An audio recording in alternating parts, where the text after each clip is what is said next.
Welcome to the next lecture series in fruits and vegetable processing, that is storage of fruits and vegetables, that is your unit 3. So what will happen when after you harvest fruits and vegetables? What are the techniques to be developed or used while you are storing your fresh fruits and vegetables? So fruits and vegetables are also the living organisms. Even when they are harvested, fruits and vegetables continue to use their resources and continue to develop or ripen or continue to be fresh.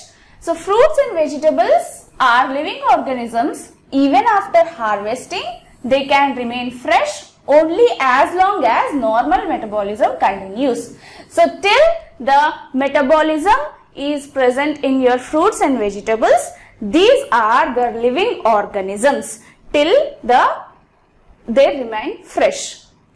Metabolism involves absorption of oxygen, which breaks down the carbohydrates into water and carbon dioxide. So what will happen usually in metabolism is they will take in the oxygen by the process of photosynthesis and they will break down the higher carbohydrate molecules to water and carbon dioxide.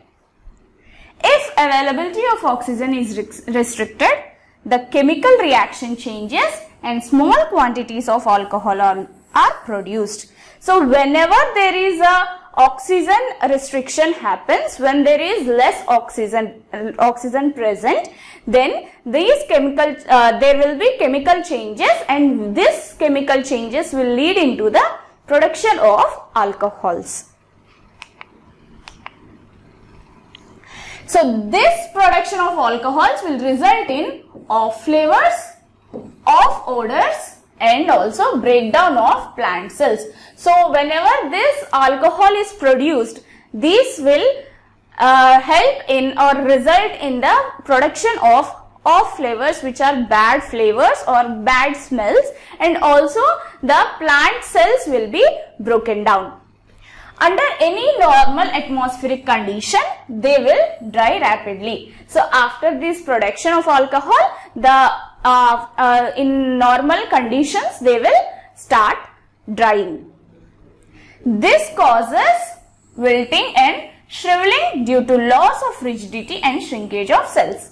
After they dry, the cells will start shriveling or shrinking, or wilting will occur, which will lead to the removal of or the loss of rigidity in the cells, and the cells of these fruits and vegetables start shrinking. Proper packaging can prolong the storage life of fresh fruits and vegetables by preventing moisture loss and thereby wilting. So why are we studying this storage of fruits and vegetables is to prevent the wilting or shriveling or loss of moisture and also loss of nutrients from the fruits and vegetables. So proper packaging material or packaging techniques are required to prolong their shelf life or prolong the stability of the fruits and vegetables. The rate of moisture loss varies with the product and water vapor permeability of the packaging film. So what will happen when you are packaging your fruits and vegetables? The packaging material which you are using, which you are considering for the packaging of your fruits and vegetable will help in the moisture loss, means which will prevent the moisture loss and also will make the water vapor permeability levels. So these packaging materials will stop the loss of moisture in the fruits and vegetables, which will help in the prolonged shelf life of your fruits and vegetables.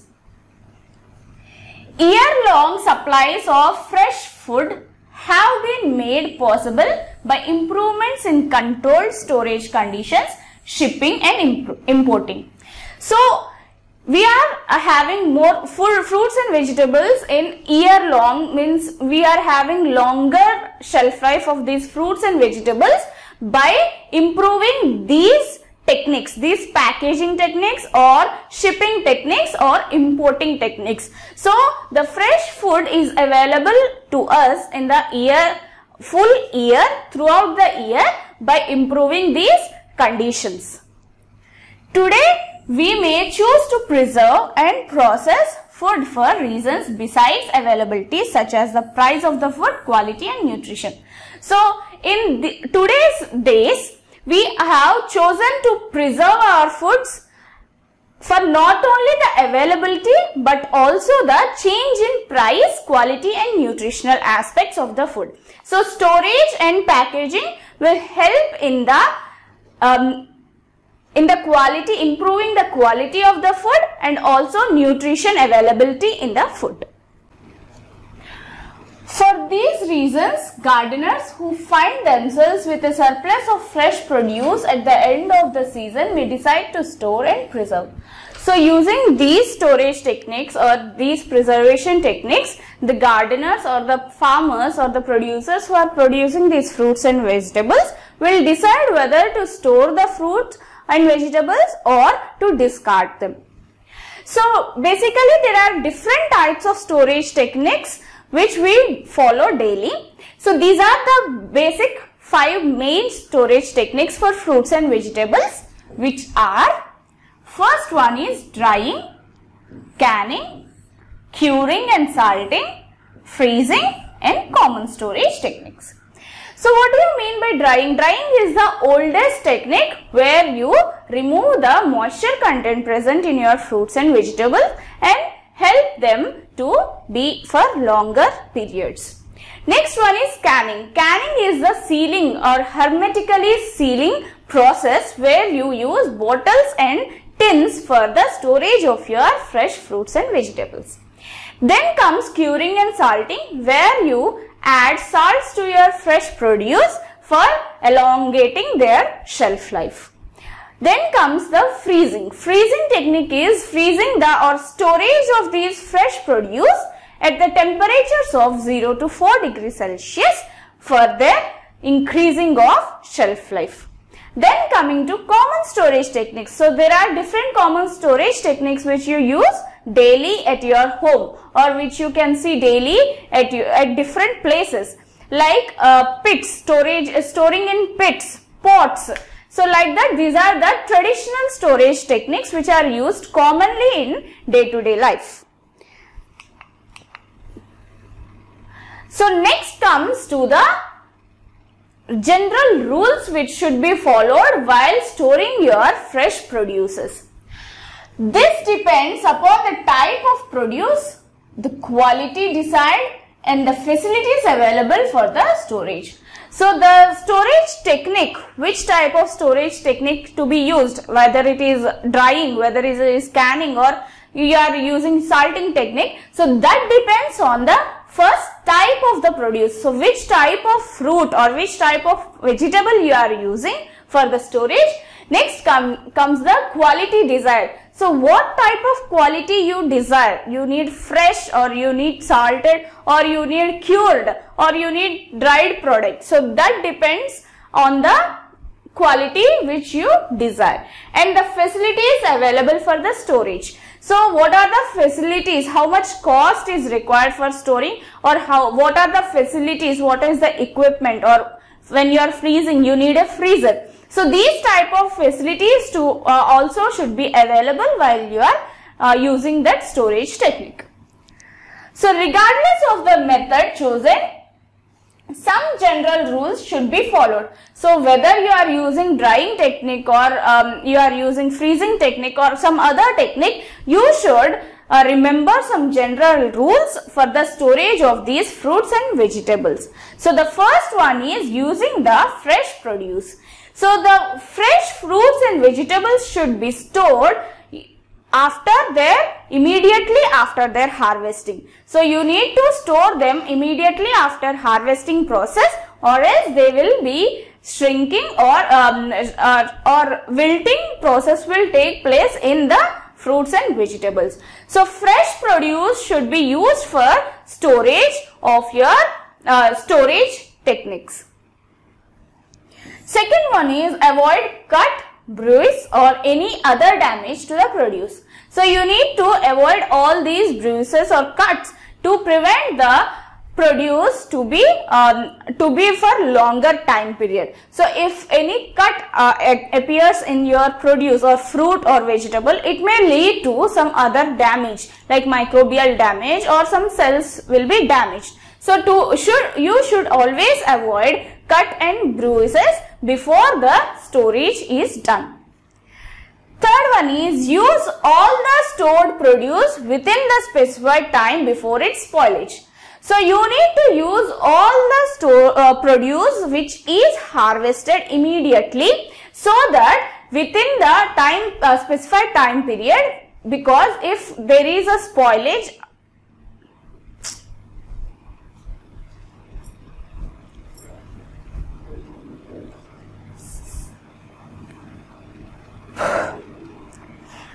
so the third point is use all the stored produce within the specified time before its spoilage. So you need to store all the fresh produce which is harvested at the time.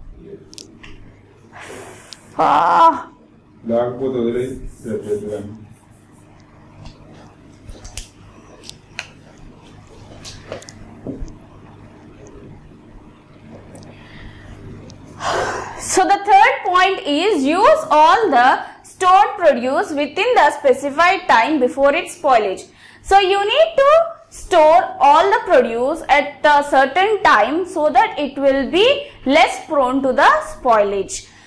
Fourth point is preservation of the produce should be done immediately after harvesting. So immediately after harvesting, you need to start the preservation process. So let's see the first technique in preservation, in methods of preservation, that is drying. So drying is one of the oldest ways to preserve produce. So which is the oldest technique which we are using from the good olden days. The basic procedure involves removal of moisture from the produce to a point where decay is not likely. So this drying is done till the moisture is removed from the fruits or vegetable, till it is ready to decay. So till the decay time, you need to remove the moisture from your produce. Ayya.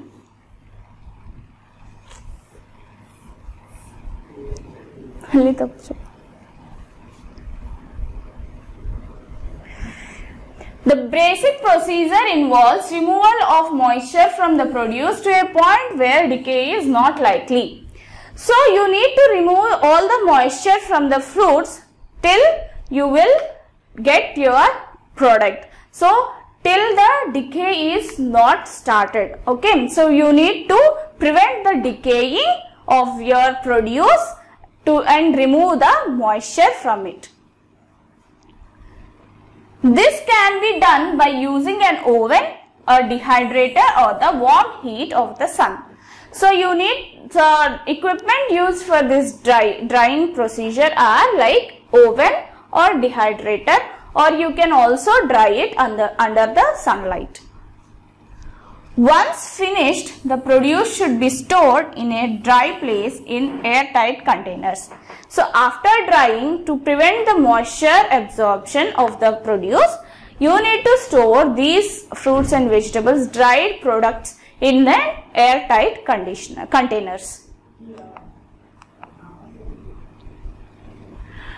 The dried produce does not retain the quality and nutritional value found with fresh produce. So when compared to your fresh produce or fresh fruits and vegetables, this dried products will have less nutritional qualities. The process is also fairly labor intensive and time consuming.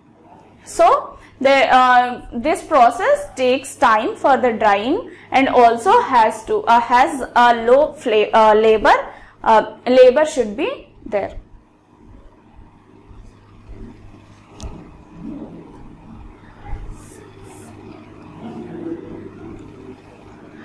The process is also fairly labor intensive and time consuming. So you need much time for drying and also you need fair labor.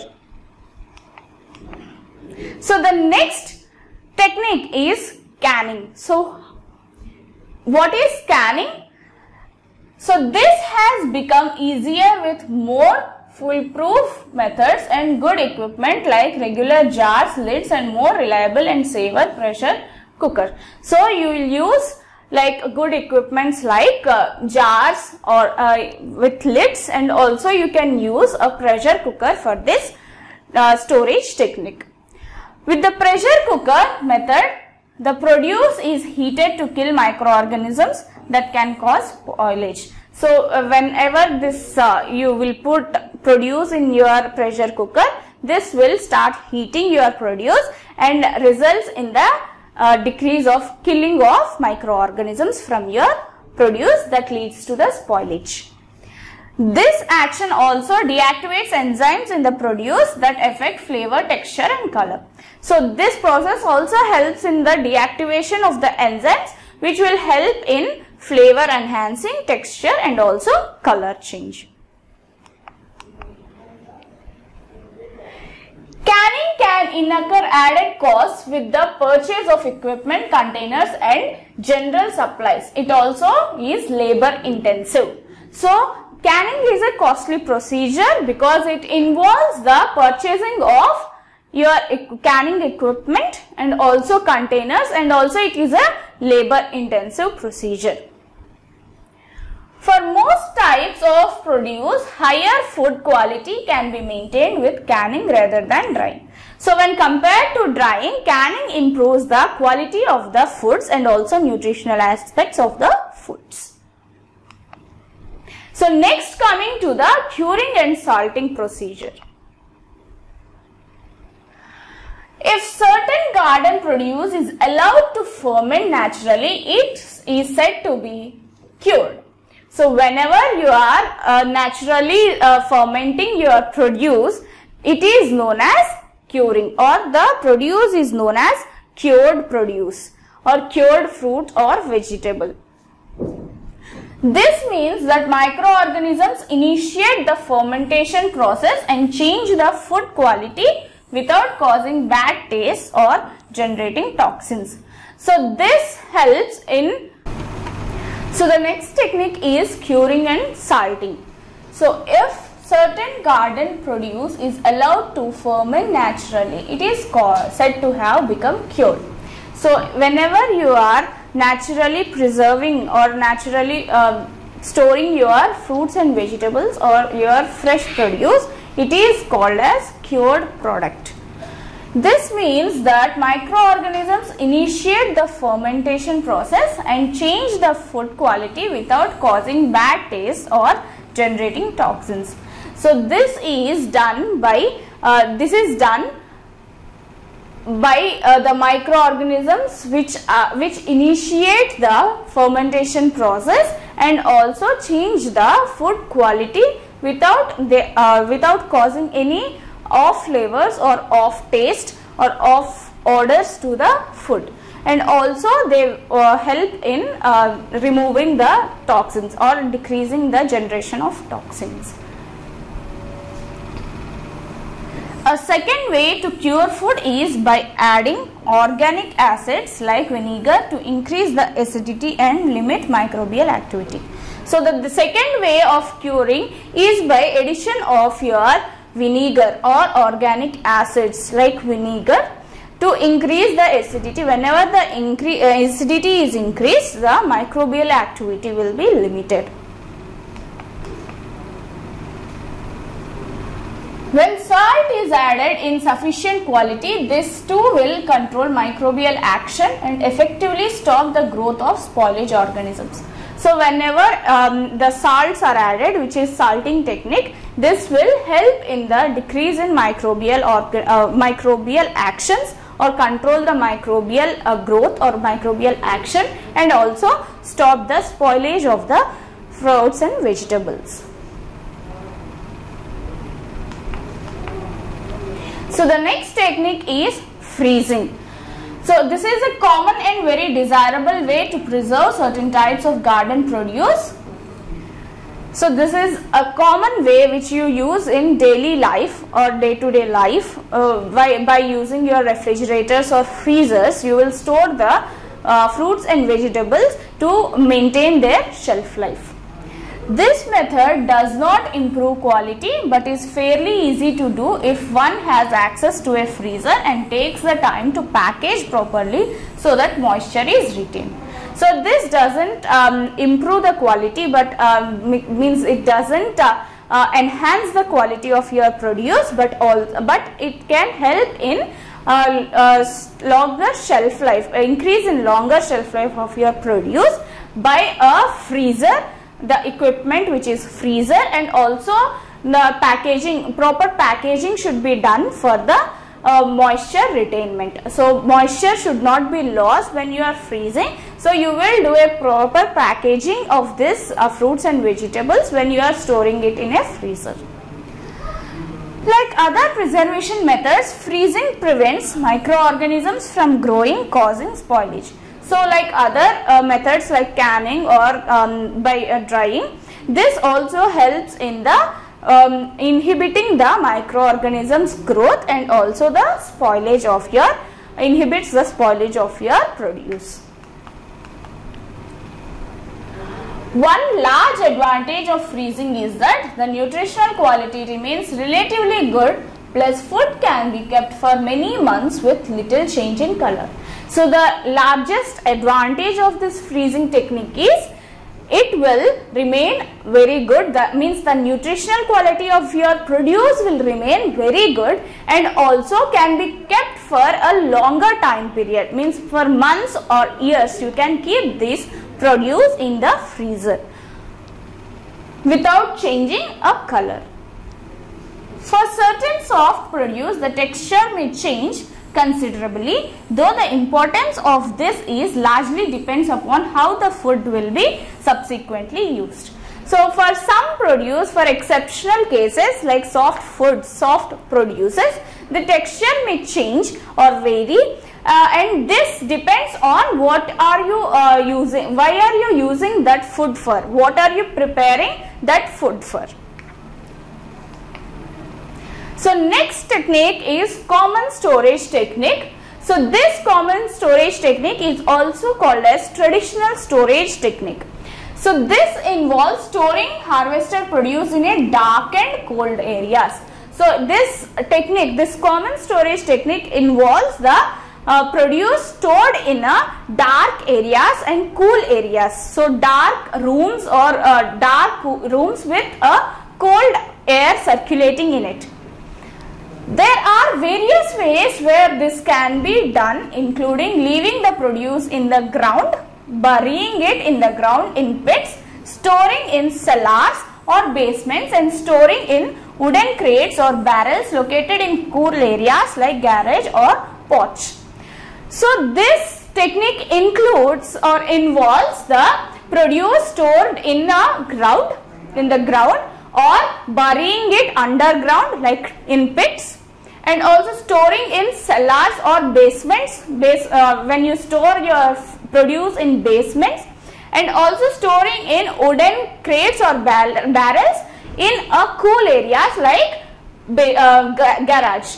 So you can store your produce in dark areas like garages or basements, or also you can store in pits which are underground, or you can also do the pot-in-pot storage technique.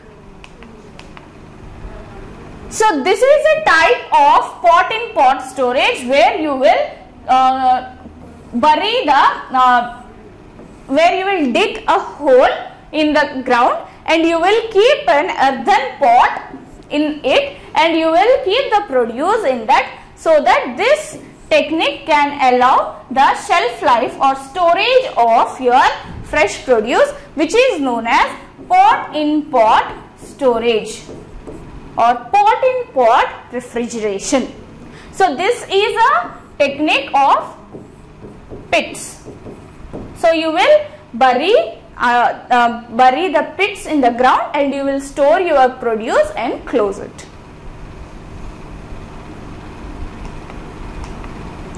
So next, coming to what are the factors which you should consider while storing your fruits and vegetables. So till now we have seen what are the different preservation techniques or different storage techniques used in fresh produce, and also what are the general rules for storing of your fresh produce. So now we will see what are the factors which has to be considered when you are storing your fruits and vegetables. So the first factor is clean storage area.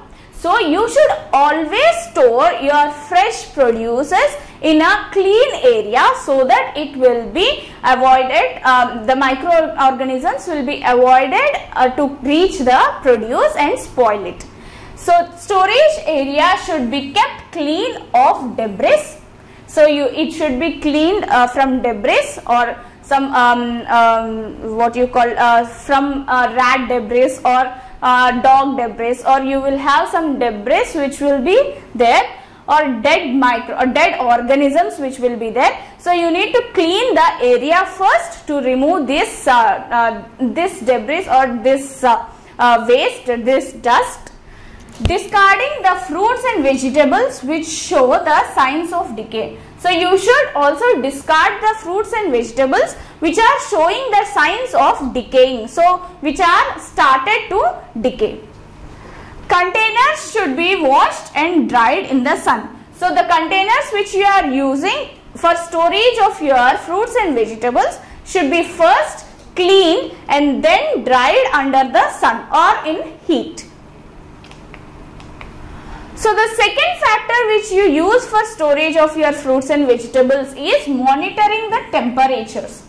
So you need to monitor the temperature where you are storing your fresh produces. So monitor temperatures to avoid produce being destroyed by any exposure to low or high temperatures.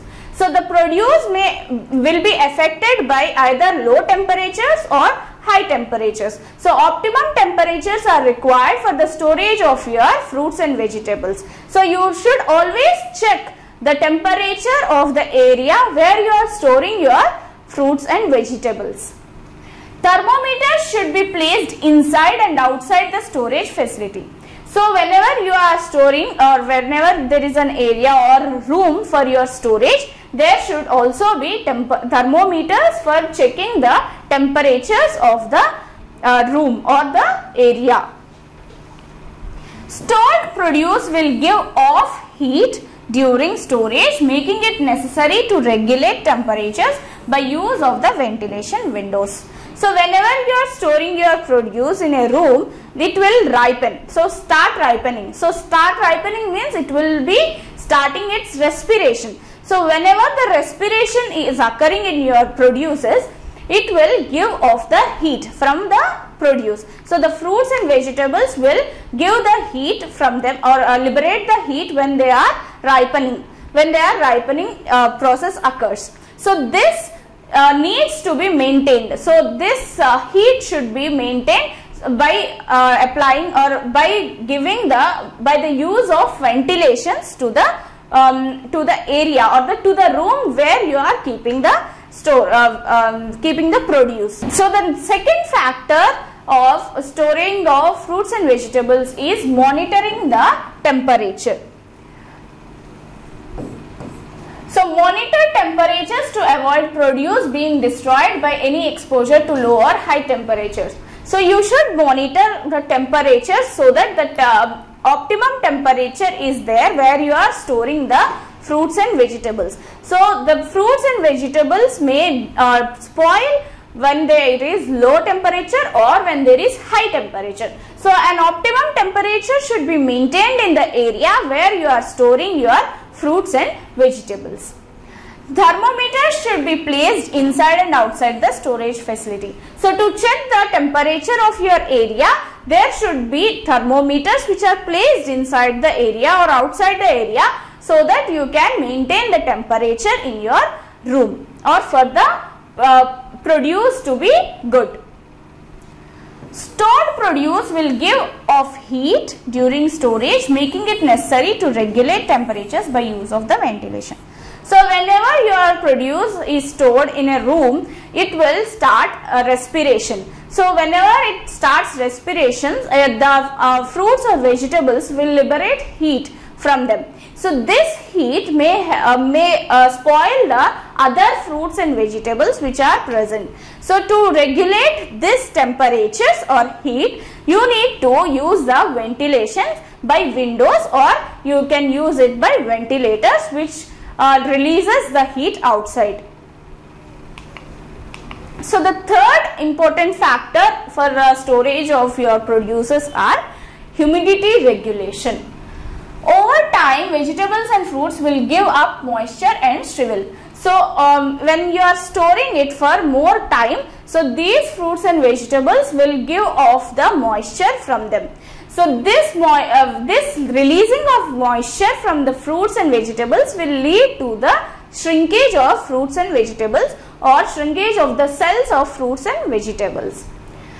Maintain proper moisture levels during storage by regulating humidity. So you need to maintain these moisture levels by regulating the humidity of the area.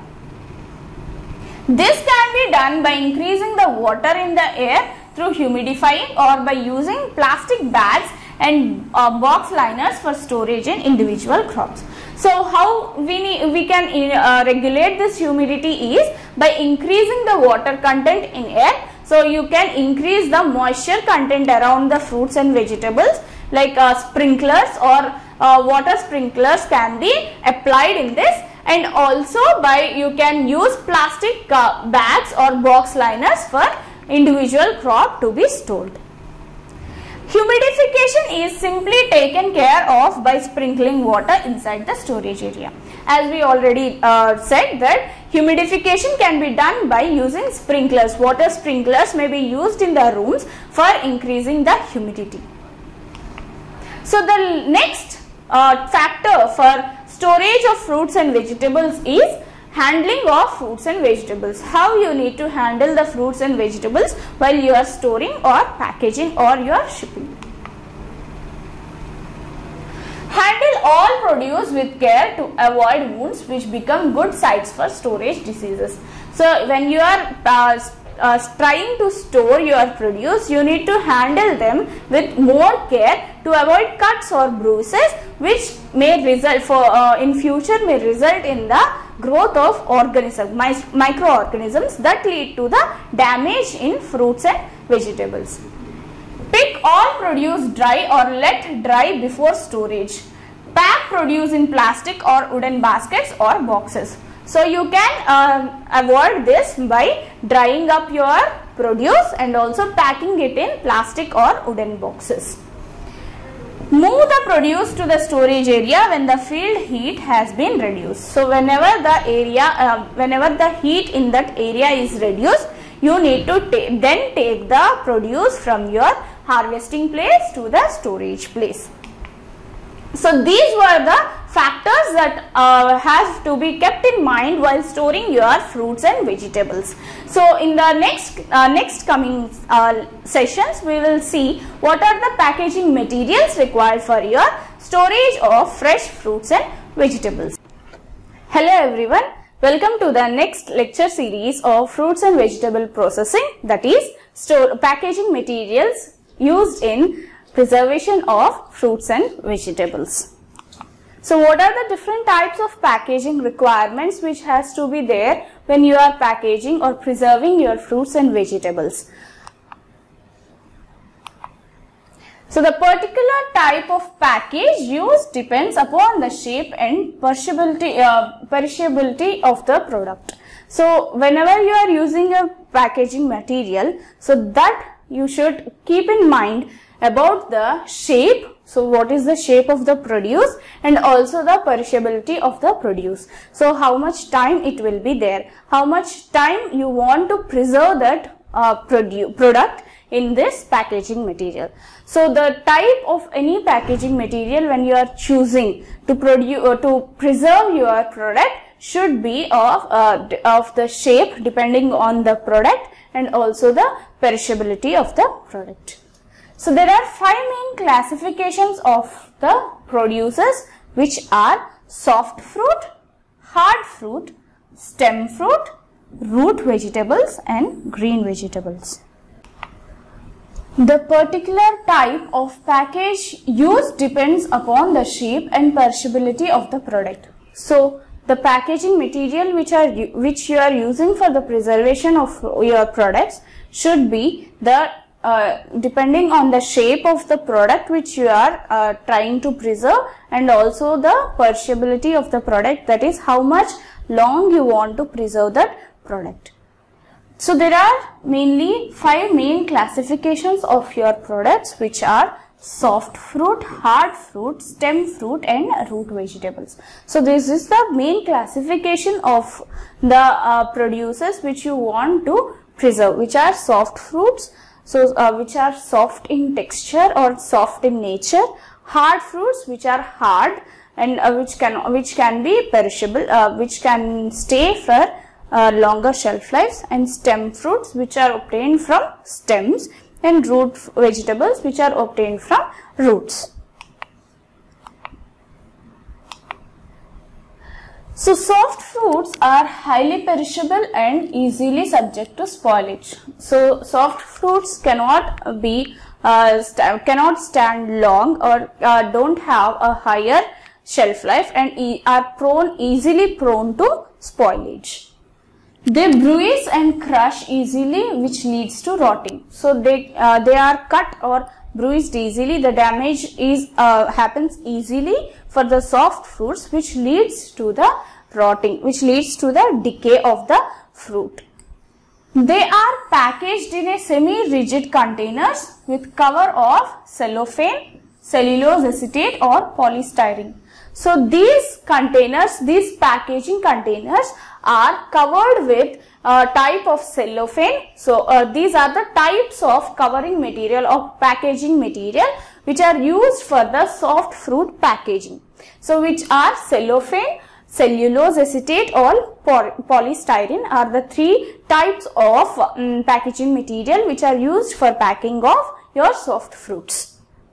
Handling must be gentle and shelf life is limited due to individual damage. So the handling of these soft fruits should be gentle. So as these are soft in nature or texture, these will be easily spoiling or easily become shriveled or shrinked.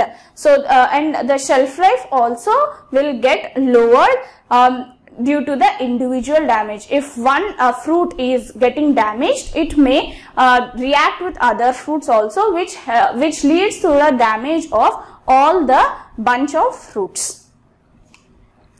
So typical soft fruits are cherries, grapes, blueberries, strawberries, etc. So these are the examples of typical soft natured fruits, which are cherries, grapes, blueberries, strawberries, raspberries, etc.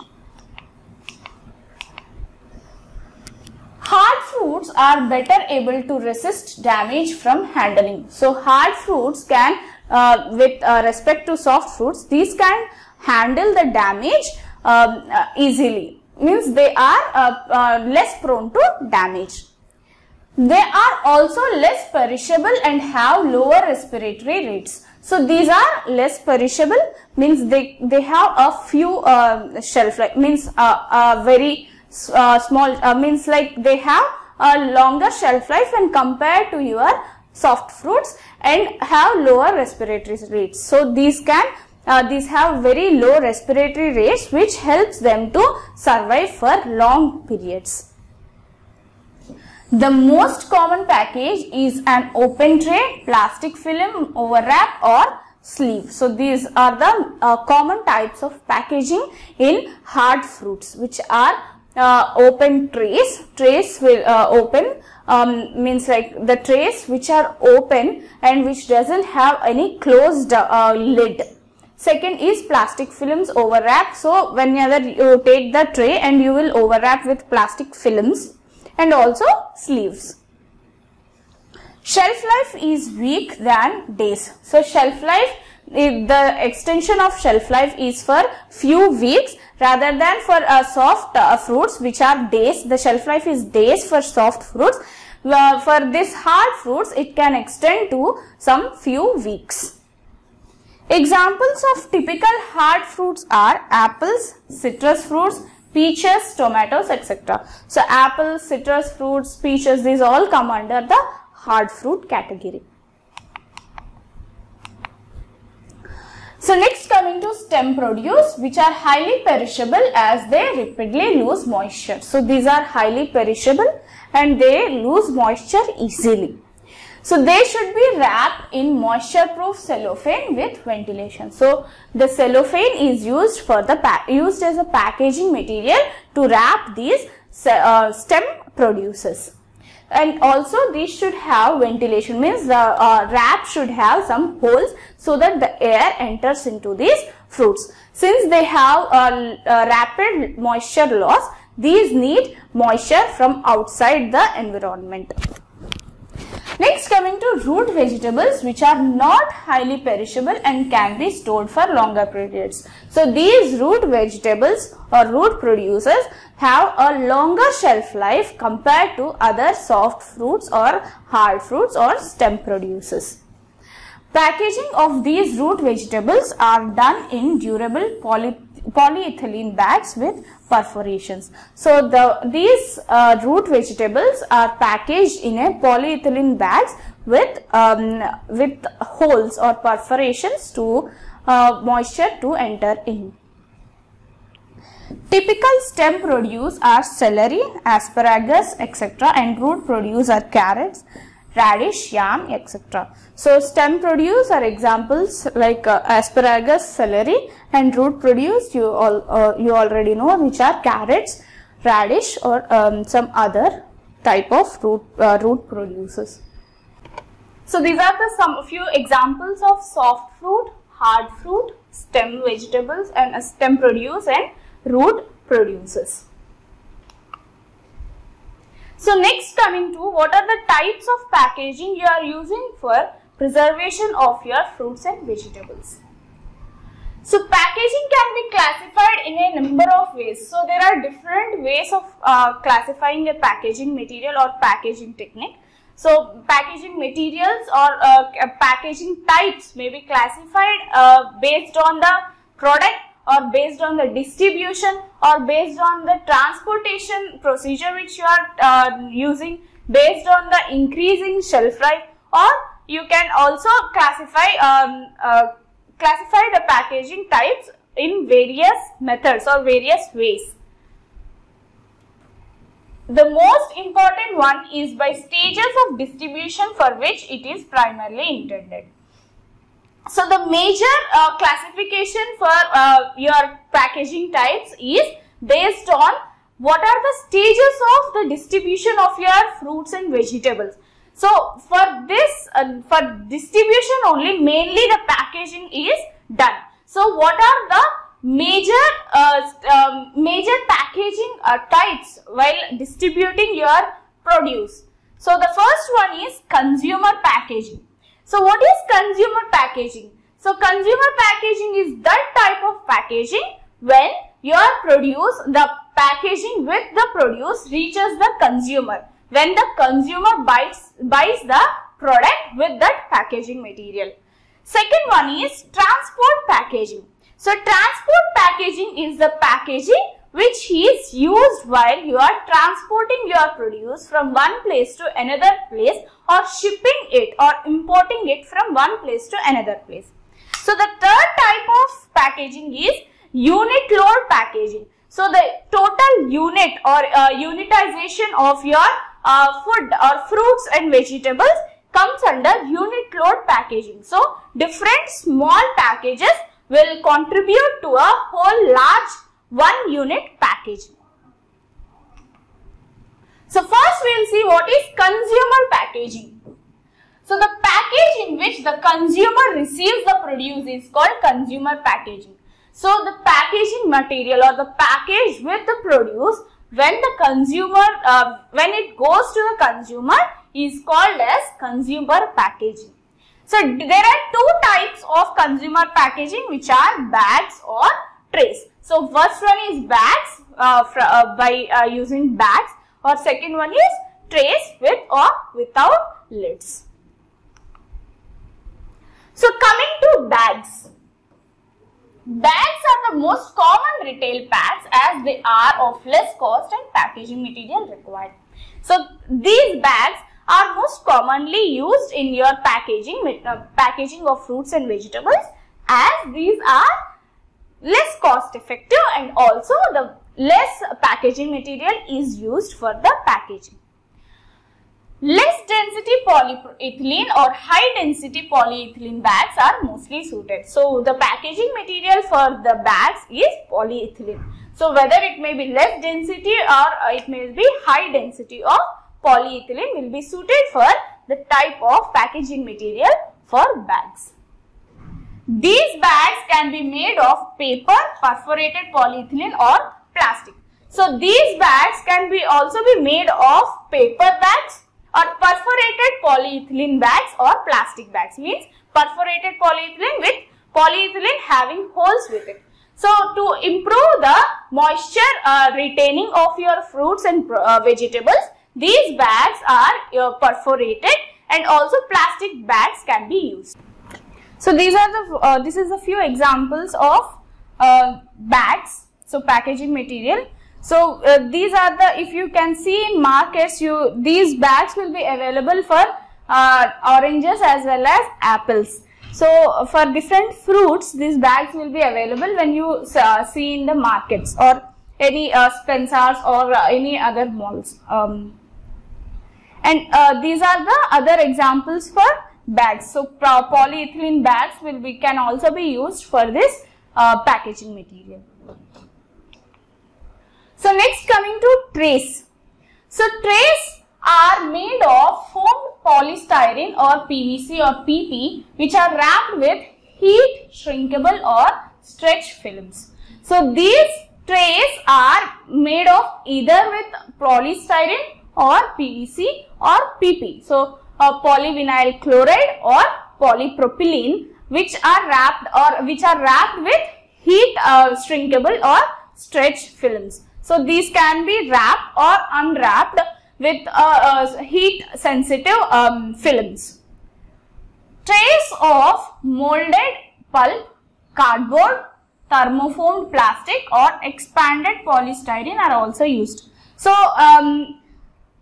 these trays may be made up of pulp, cardboard or thermoformed plastic or any other extended polystyrene.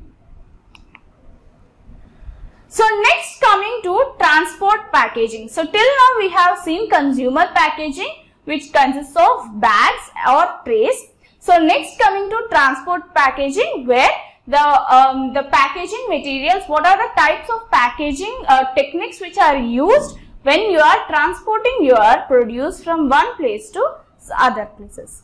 So transport packaging includes wooden boxes, corrugated fiber board boxes, plastic corrugated boxes and plastic crates. So these are majorly used transport packaging techniques or transport packaging materials in our industries or in other in day-to-day lives. So when coming to wooden boxes, timber used must be expensive and easily handled. So for wooden boxes, you usually use timber material. So this timber should be expensive and also which can be easily handled. The handling of the timber should be easy so that we can transport that wooden box from one place to another place. Wood used for packaging should be dried first to prevent cracks and mold growth. So whenever you are taking wood, this may be moist. So this moisture may lead to the growth of molds. So to avoid the growth, molding or cracking of this wood when you place the produce, the wood should be dried first and then the produce should be put in that wood. Wood-based sheet materials include plywood, hardboard and plastic board. So these are the materials which are used for wooden boxes, which are wood, hardwood, plywood, hardwood or plastic board. So these are the wooden boxes which are most commonly used for transport of your fruits and vegetables. So next, coming to corrugated fiber board boxes.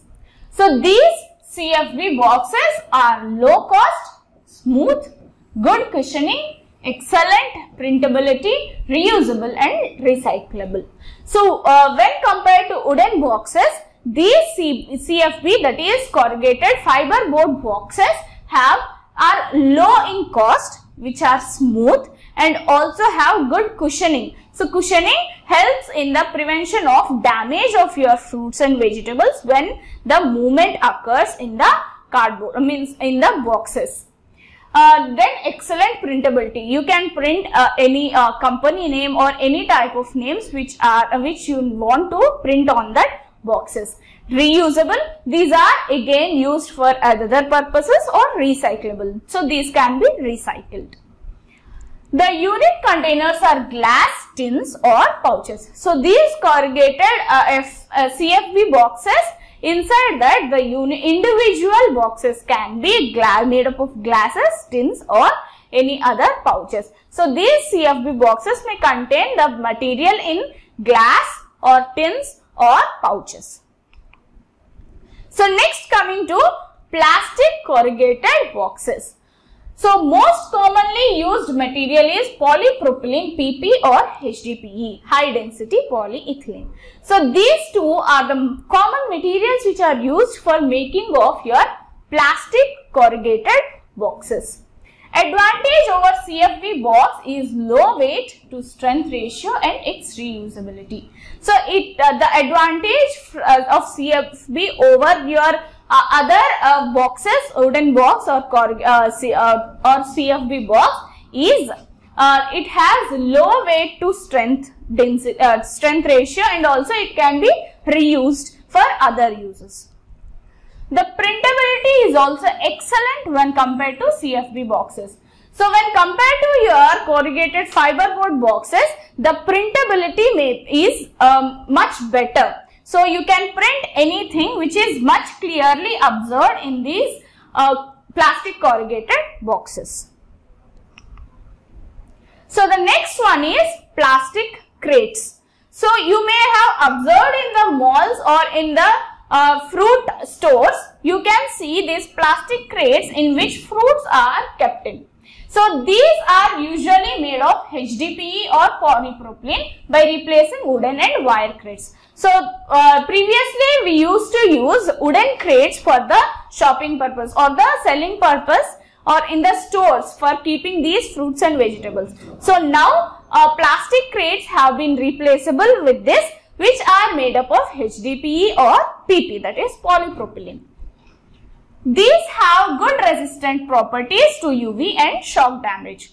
So unlike the wooden crates, these have more resistance properties. So these can prevent themselves from shocks or UV radiations.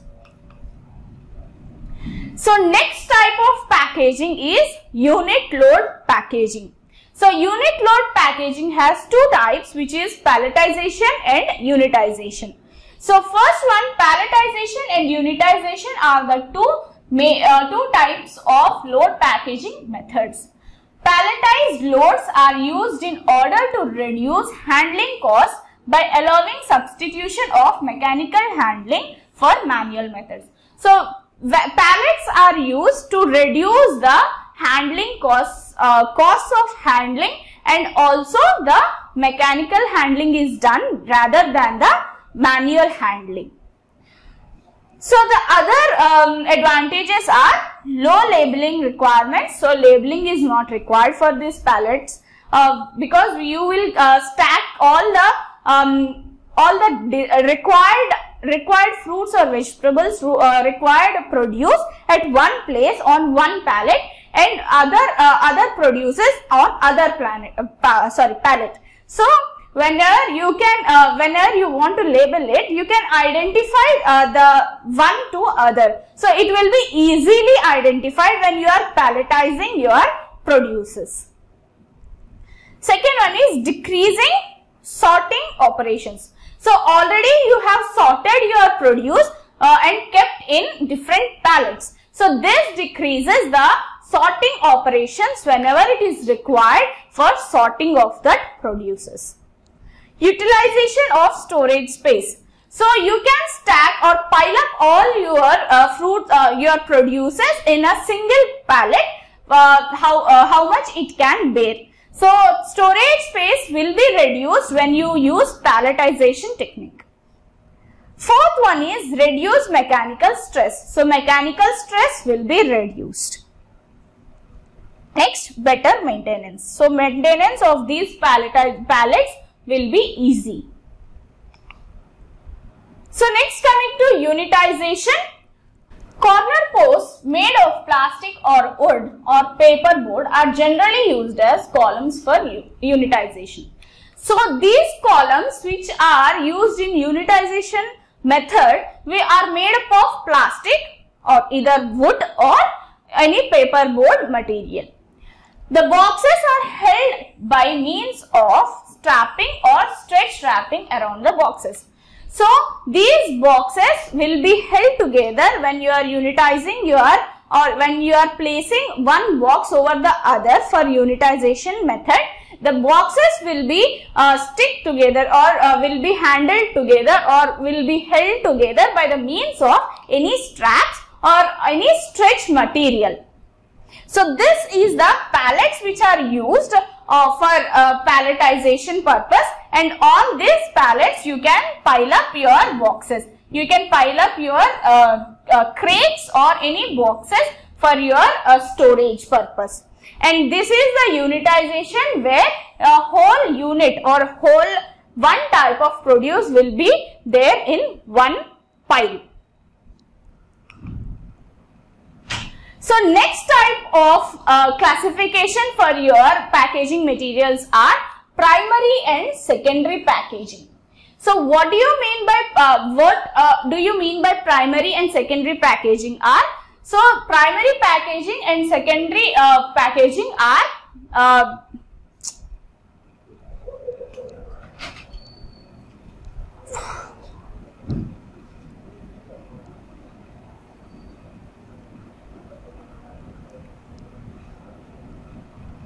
So next type of classification is primary and secondary packaging. So what do you mean by primary and secondary packaging?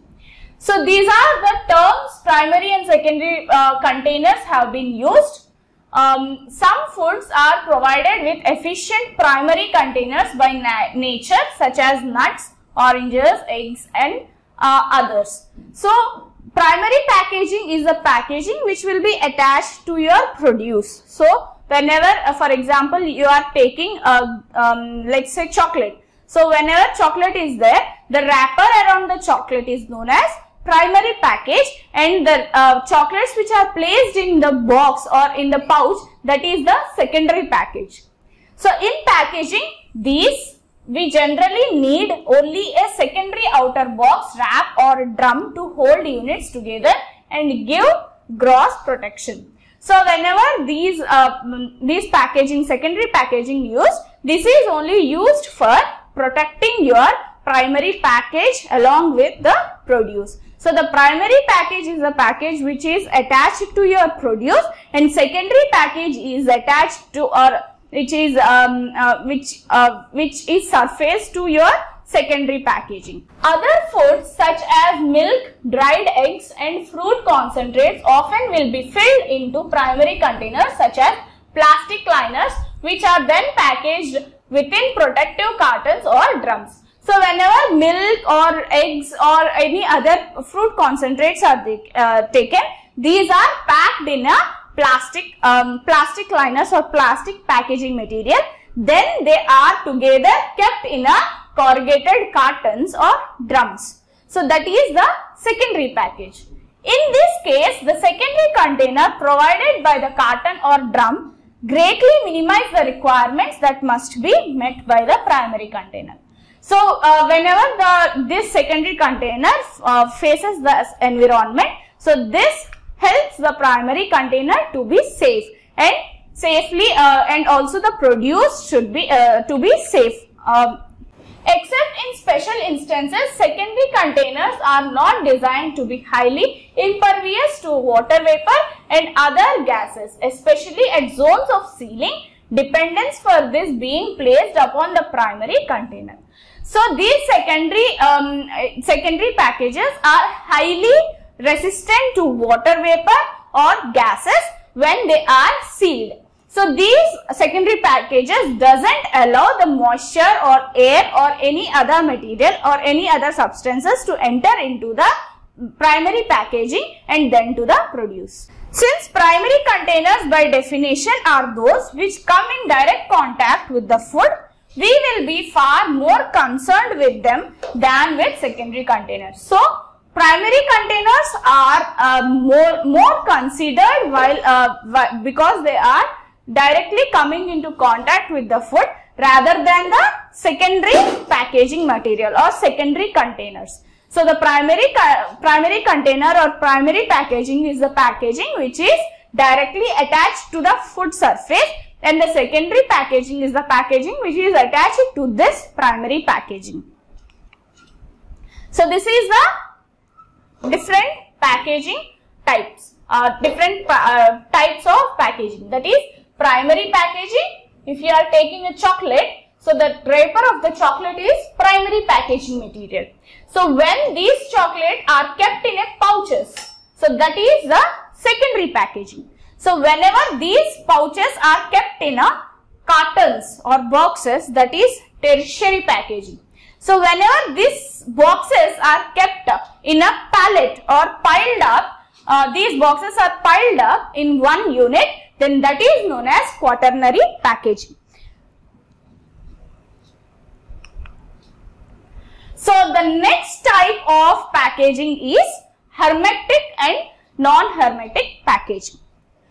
So the term hermetic packaging means a container which is absolutely impermeable to gases and vapors throughout its entirety, including its seams. So hermetic container is a container which doesn't allow which doesn't allow the gases to enter into it throughout the entire shelf life, longer shelf life until unless it is opened. Such a container, as long as it remains intact, will automatically be impervious to bacteria, yeast, molds and dirt from dust and other sources, since all of these agents are considerably larger than gas or water vapor molecules. Along with gases, it doesn't allow the bacteria, yeast, molds, dirt and other different sources which cause the damage to the produce. So these are very much impervasive to the bacteria, yeast, molds and dirt from entering into these boxes or these tins or glasses to keep the produce with longer shelf life. On the other hand, container which prevents entry of microorganisms in many instances will be non-hermetic. So hermetic and non-hermetic, which are vice versa, and non-hermetic will be allowing the microorganisms to enter in and spoil the produce. A container that is hermetic not only will protect the product from moisture gain or loss and from oxygen pickup from the atmosphere, but is essential for strict vacuum and pressure packaging. So this hermetic container, not only it helps in protecting from moisture gain or moisture loss or oxygen take up, it also helps in the vacuum packaging and also pressure packaging. The most common hermetic containers are rigid metal cans and glass bottles, although faulty closures can make them non-hermetic. So the most commonly used hermetic containers in this method are cans and glass bottles. So glass bottles and cans are the mostly used hermetic materials, and these will help in the storage of your produce for longer period, until and unless these are opened or the seal is faulty. So until and unless these are faulty sealed or there is a little damage in the seal, they will be acting hermetically. So these are hermetic cans and glass bottles, and this technique is also known as canning technique, which you will be seeing in the future classes. So that's all for today's lecture. Hope you have understood everything about the packaging material, about the types of packaging techniques, and also what are the different materials used for packaging of your fruits and vegetables. Thank you.